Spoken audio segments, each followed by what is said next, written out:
بسم اللہ الرحمن الرحیم۔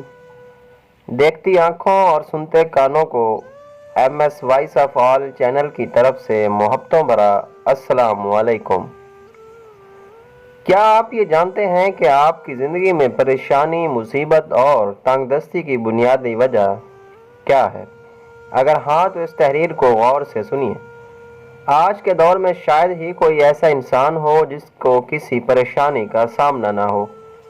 ہر کوئی پریشان ہے۔ اگر کسی کے پاس ظاہری اسباب یعنی مال و دولت زیادہ ہے تو وہ بھی پریشان ہے، اور جس کے پاس ظاہری اسباب نہیں یا پھر کم ہے تو وہ بھی پریشان ہے۔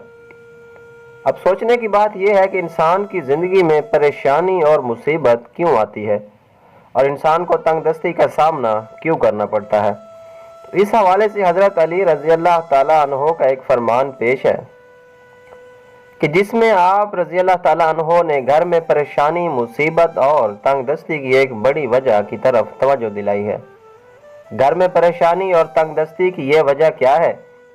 حضرت علی رضی اللہ تعالیٰ عنہ کو اللہ تعالیٰ نے ایسی فہم و فراست عطا فرمائی تھی کہ آپ رضی اللہ تعالیٰ عنہ مسائل کا فوری حل تجویز فرما دیتے تھے، اور آپ اکثر لوگوں سے یہ فرمایا کرتے تھے کہ مجھ سے پوچھو جو بھی پوچھنا ہے، پوچھ لو، میں تمہارے مسائل کا حل بتاؤں گا۔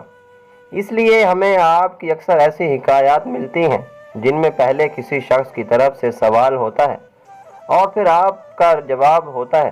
اس حوالے سے حضرت علی رضی اللہ تعالیٰ عنہ کی یہ حکایت ملاحظہ فرمائیے۔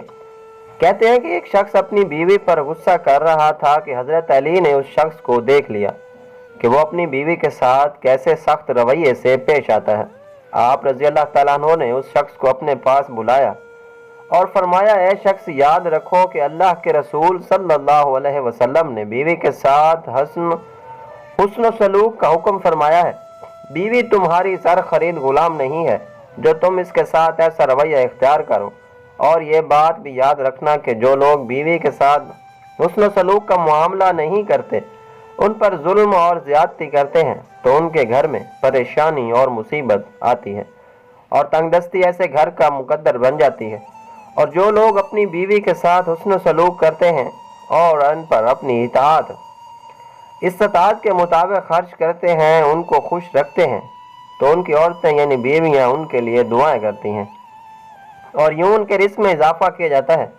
لہذا تم بھی اپنی بیویوں کے ساتھ حسن و سلوک سے پیش آؤ، تمہارے گھر سے پریشانیاں اور مصائب ختم ہو جائیں گے۔ یہ ہے وہ کام حضرت علی رضی اللہ تعالیٰ عنہ کے فرمان کے مطابق جو کہ گھر کے اندر پریشانی اور تنگ دستی کا باعث بنتا ہے۔ اس لیے ہمیں چاہیے کہ اس کام سے اجتناب کیا جائے، اور یاد رہے کہ جو بھی کام سے اجتناب کیا جائے، جو بھی کام اللہ اور اس کے رسول صلی اللہ علیہ وسلم کے انتباہ سے ہٹ کر کیا جائے اور اللہ کی مرضی کے خلاف کیا جائے گا، اللہ کے رسول صلی اللہ علیہ وآلہ وسلم کے طریقوں کے خلاف کیا جائے گا، وہ اللہ کی ناراضگی کا سبب بنے گا، اور جب اللہ ناراض ہوگا تو پھر گھر میں پریشانیاں اور بے برکتیاں آئیں گی۔ اس لیے اللہ تعالیٰ کی ہر طرح کی نافرمانی سے بچنا چاہیے۔ اللہ ہم سب کا حامی و ناصر ہو، آمین ثم آمین۔ اگر ہماری ویڈیو اچھی لگی ہو تو لائک کریں اور ہمارے چینل کو سبسکرائب کرنا نہ بھولیں۔